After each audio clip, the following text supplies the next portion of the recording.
네, 이번에는 국회 법사위 소속이신 조국혁신당 박은정 의원님 모시고 윤석열 체포 수사 재판 문제 좀 여쭤보도록 하겠습니다. 어서 오십시오, 의원님. 안녕하세요. 네, 새벽부터 지금 오늘 세 번째 방송이시죠? 네, 세 번째입니다. 예, 눈빛에 피곤이 네. 예, 전 국민이 다 같은 심정이겠지만 맞습니다. 의원님들도 정말 고생이 많으십니다. 방금 전에 안규백 국회 내란 국조특위 위원장께서 윤석열 도피했다는 제보가 들어왔다. 사실이면 이런 자범은 없을 것이다. 이렇게 자범 중에서도 참 심각한 자범이다. 이제 이런 얘기를 했는데요. 어제 의원님도 도주 가능성을 말씀하셨습니다. 어제 네. 자료 준비돼 있으면 자료 화면을 좀 보면서 설명을 좀 드리면 좋을 것 같은데요. 설마 도주를 하겠습니까?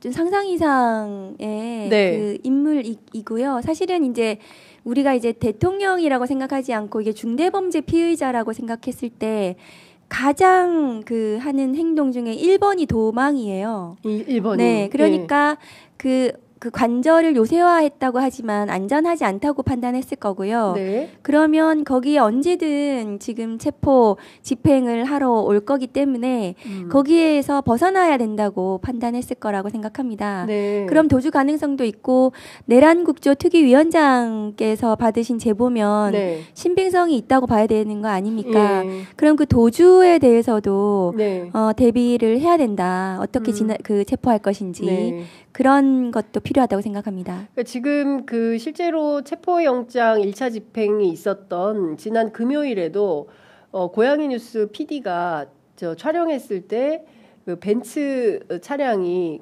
관절을 빠져나가는 2대의 차량 그리고 이제 거수경례를 하는 장면이 잡혔고요. 그리고 나서는 그 다음에도 똑같은 이제 다른 차량이 또 빠져나가는 캐딜락 차량이 빠져나가는 그런 장면이 있었는데 이게 왔다 갔다 하는 건지 그 안에 정말 있는 건지 아니면은 그냥 가짜로 꾸며서 공차를 내보내는 것인지 뭐 정비하러 나간 것인지 뭐 여러 가지가 있던데 의원님은 어떻게 파악하고 계십니까?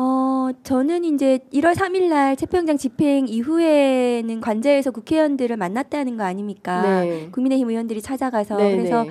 그때는 뭐 다른 이유로 만일에 움직였다면 그랬을 네. 것 같고요. 예. 근데 2차 집행을 앞두고 지금 안규백 위원장한테 예. 제보가 들어간 것은 예. 뭐 도주 가능성은 있다. 좀 예. 굉장히 그 부분에 대해서 신빙성 있게 봐야 된다. 예. 그리고 사실은 이제 도주는 당연히 예상하고 피의자 검거에서 들어가야 되는 거거든요. 네. 그리고 도주했을 경우에는 뭐 지명수배 같은 걸 통해 가지고 네. 체포가 빨리 될 수 있도록 하고 예.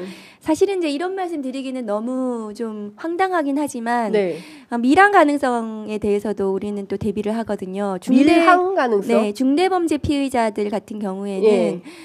실제로 이제 밀항을 한 사례도 있고 하기 예. 때문에 그러니까 이 나라를 벗어나 가지고 예. 뭐 밀항을 하거나 예. 이런 것들도 피해자 입장에서는 중대범죄 피의자 입장에서는 생각하는 많은 예. 여러 가지 수다 이렇게 볼 수 있습니다. 그런데 이게 상대국에서 받아줘야 될 텐데 일종의 이제 가치동맹 얘기하고 자유민주주의를 입만 열면 뭐 30번, 35번씩 얘기했던 사람인데 북한 어디로 가면 누가 받아주겠습니까? 모르겠습니다. 어쨌든 밀항을 한다면 뭐 일본이나 뭐 이런 쪽으로 갈 수도 있지 않을까. 예. 황당한 얘기긴 하지만 네네. 그런 것까지 다 대비해가지고 예. 우리가 체포영장 집행에 만전을 기해야 된다. 네. 그런 생각이 들고, 그러니까 어쨌든 저쪽에 시간을 벌게 해주면 안 되고 신속하게 집행이 빨리 들어가야 된다고 생각을 합니다. 그렇군요.